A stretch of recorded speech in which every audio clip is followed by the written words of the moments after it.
Let's just do one last example, quick revision. Hopefully my handwriting is a bit neater today.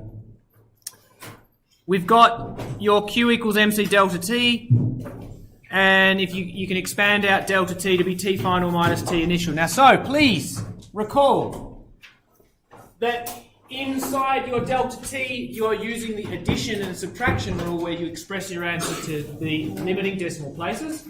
That could change how you express your answer at the end. Okay, so just remember those rules in today's lesson. Sometimes we might be 2 sig fig, sometimes we might be 3, sometimes we might be 2 decimal places. So, you should be able to rearrange your equation for MC delta T. Over the page, we had an example. Please recall SI units. Energy must be in joules. Excuse me, gentlemen, is there any reason why you're talking? I'm screen capturing. You're being rude.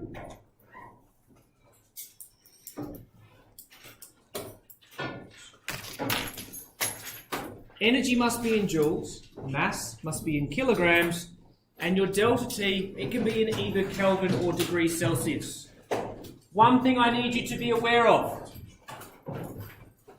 is the direction of heat will tell us whether our delta T is going up or down. If you're gaining energy, you have a positive delta T. If you are losing energy, then you have a negative delta T. Could we please now get to, this is where we got to at the end of yesterday's lesson.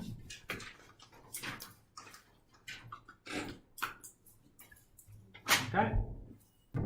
Now we were nearly there. Our Q value, we had to convert. So we'll go 1.2 times 10 to the 3. So there were a couple of ways that we can try and test you by giving you units that are not correct. You have to convert.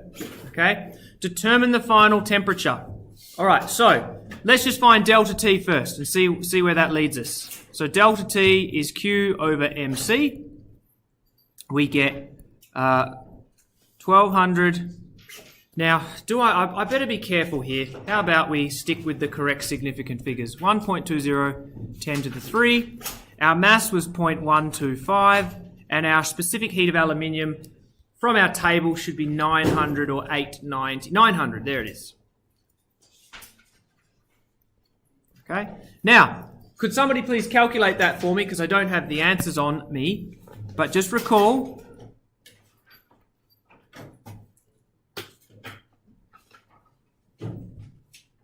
that value was taken from the table. All figures are considered significant.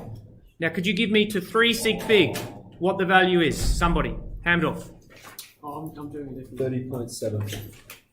Yeah. 30.7 degrees Celsius. All right. Now, that's going to be a plus because we are provided. So again, there's all these little things. A positive Q is going to give a positive delta T. Finally, we want delta T equals T final minus T initial. Therefore, T final equals delta T plus T initial. And Oh, I got that wrong. It's 10.7 if you're going to do that. Thank you.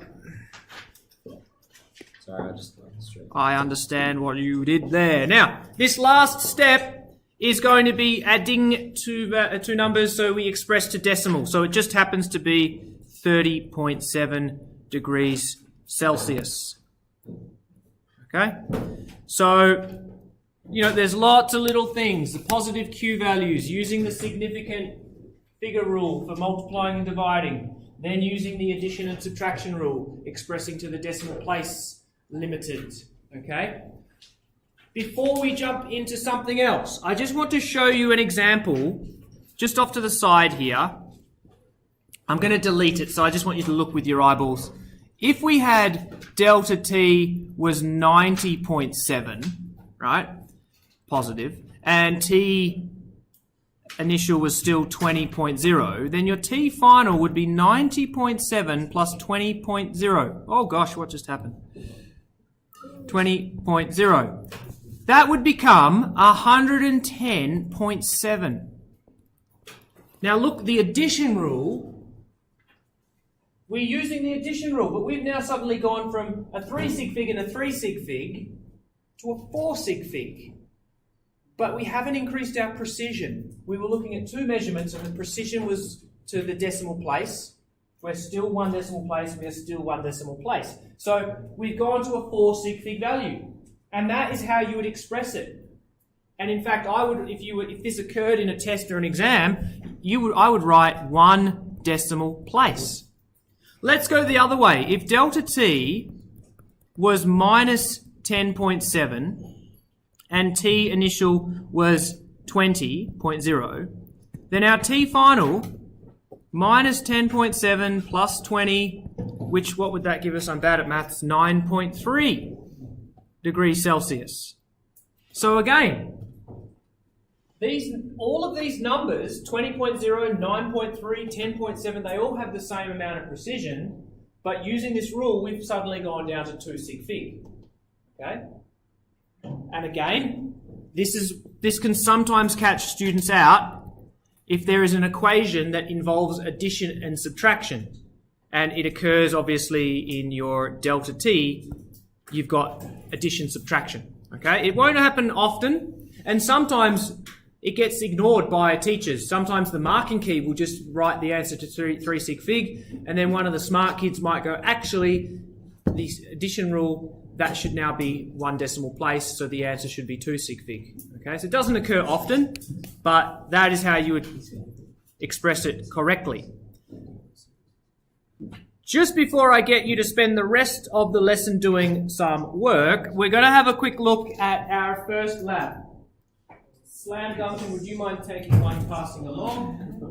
Would you mind taking one passing along? Would you mind taking one passing along? There's 2 for you. So who is correct? 2 there. I believe there's 2 there. Are there any spares, gentlemen? I need a couple along. Any spares? Thank you. Would you like me to somersault across the table? Good. Any spares? Okay. So, which tradesman? I need to put these stickers on the wrong damn side. We are tomorrow going to be providing, or at least measuring, the amount of thermal energy that is converted in our little heating elements. Now we have these heating elements that can be placed into a lump of metal. Ooh, this one's still a bit warm. Or we have these immersion elements which will be placed in water and they act like little kettles. Okay? So you're going to be trying to determine the specific heat capacity of one metal and water.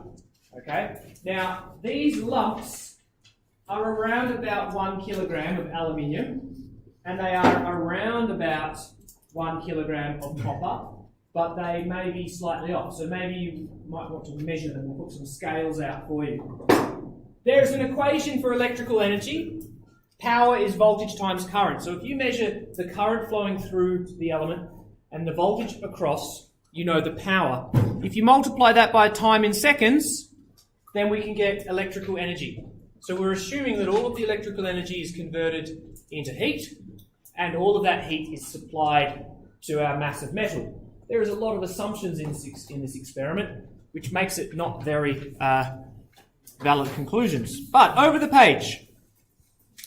Do not worry, I will set up an example apparatus at the front, and so if you are unsure, you can come up and see how the multimeters are set up and how the plugs and cables are set. You need to be careful. If you set up an ammeter and you place it as a voltmeter, you can actually damage and blow the fuses, and vice versa if you set up a voltmeter as an ammeter and an ammeter. So you've got to have the right inputs in the right settings. So again, I will have it up on the screen for the ammeter and the volt. What is so funny?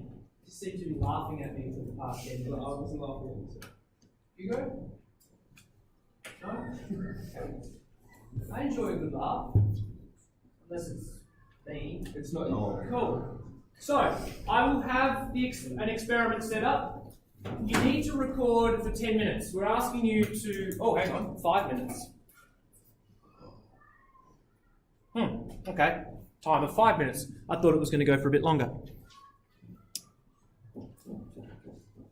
So it doesn't matter which one you start with, whether you start with the water or the metal, but you're going to record for 5 minutes, which is 300 seconds. So the voltage multiplied by the current multiplied by 300 should give you the number of joules supplied to the mass.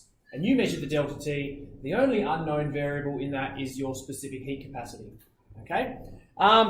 Here's the problem. You're not to exceed 3 amps. These little pieces of wire do not like more than 3 amps. So you're just going to monitor your ammeter that it's not going over 3. And I don't believe it will. Even if you set your power packs, which are all sitting at the back on the back shelf there, even if you set them to the maximum voltage, these shouldn't go over 3 amps. But there is a problem. The temperature of the heating element will actually affect its resistance. And so what you might find is that the voltage and current at the start of your experiment might slowly differ as the experiment goes on. So I'm going to be a little bit mean here. I'm going to ask that every minute you take a reading of the voltage and a reading of the current, and I would like you to take the average voltage and the average current. So you actually have to, do some work. You can't just set it up for 5 minutes and walk away. You've got stopwatches here, and so every minute I want you to be taking down a reading. You could be taking readings of temperature, voltage, and current. Even though the experiment says just take one initial and one final, I'm going to ask you to modify it slightly. Okay? Now, this is not the best experiment in the world. There are sources of error. It can be improved. So we are going to be looking for you to be thinking of that. Evaluating your experiment. This isn't that great. How could we improve upon it? Okay? So sometimes we design crappy experiments so that you can evaluate them, like the cupcake experiment. Horrible experiment. Okay? You all remember it from last year. Terrible. Lots of improvements. And that's what we were asking you guys to think. How could we make this better? Okay. So tabulate all your data. This is what you need to do, and then a week from tomorrow, so we'll do this tomorrow, a week from tomorrow, next Wednesday, you will sit a small validation test. It'll be test conditions. You bring in all of your stuff. So during the validation component, you come in with the sheet that I've just given you, you've come in with your table of results and your calculations of water and your chosen metal. You will then be given a few questions on the experiment to assess your understanding. And it'll be 12 marks worth. It'll be about 12 minutes or 15 minutes. I cannot recall. In fact, the marking key would probably give you an insight as to how many marks and how many minutes. This is 21. 11 marks. 11 marks in the validation. So maybe I'll give you 12 minutes. Okay? Now, if you look again at the marking key, there are 4 marks awarded to your table. You can handwrite your table, providing it is neat, and you follow all the rules of tabulating your data. That can be found in your Working in Physics booklet. I've also put up a few tutorials. I don't know if you've seen them, the tutorials on how to make nice tables in Excel. So if you go to the OneNote, incredibly useful websites, how to make nice tables in Excel. Logger Pro, ignore that for now. How to use simple coding in Excel. They go for 5, 6, 7 minutes, and they might show you some really nifty things that you can do: merging, center justifying, wrapping text, grids and boxes and all that stuff. Okay, so there's a few little skills, and also decimals, how to express your calculations to the correct significant figures. One thing that occurred last year is that students started using these wonderful Microsoft devices and started doing calculations in Excel, but if it was an irrational number, Excel would give out 7 decimal places. So I was getting data that had like 3.777777777. Even though their measurements were to 3 sig fig, I would circle that, you'd lose marks. And so you can highlight your data and you can trim the decimals so that you're always expressing your data to the correct precision. Just little tricks like that. So you don't have to you don't have to handwrite your graphs, you don't have to use Microsoft Excel, but it needs to be neat and there's 4 marks awarded for it. Okay? There is no graphing or graphing in this prac. Normally we put the independent variable along the x-axis and the dependent along the y and we get the gradients and stuff. This one's just a very nice, simple experiment. Okay? So that is all I have to talk about for that. 15 minutes. Which toilet did you go to? The one in Claremont Quarter? Alright, sorry. We'll stop the recording.